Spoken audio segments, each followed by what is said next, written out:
కొత్తవలస పట్టణంలో doctor BR Ambedkar 133వ జయంతిని పురస్కరించుకొని జేబీఎం యూత్ సభ్యులు, అదేవిధంగా కొత్తవలస మేజర్ పంచాయతీ సర్పంచ్ మత్త ఎర్ర రామస్వామి సమక్షంలో జయంతి వేడుకలను ఘనంగా నిర్వహించారు.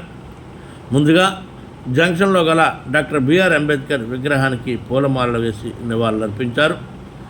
అనంతరం వారు మాట్లాడుతూ డాక్టర్ బిఆర్ అంబేద్కర్ బడుగు బలహీన వర్గాలు, దళితుల సంక్షేమం కోసం పోరాడిన యోధుడని పేర్కొన్నారు. ఆయనలో నాయకత్వ లక్షణాలను ఆదర్శంగా తీసుకోవాలన్నారు. కేకును కట్ చేసి చిన్నారులకు పంచారు. ఈ యొక్క అంబేద్కర్ ఆశయాలను నెరవేరుస్తున్నామని కూడా తెలియజేశారు. 5,000 సంవత్సరాల జాతి చరిత్ర గతిని తిరగరాసి నీకోసం, నా కోసం, ఈ జాతి మానవత్వం కోసం కడశ్వాస దాకా అలుపెరిగిన పోరాటం చేసి కేవలం చదువనే ఆయుధంతో వివక్షతపై రాజీ లేని పోరాటం చేసిన యోధుడని కూడా ఆయన పేర్కొన్నారు.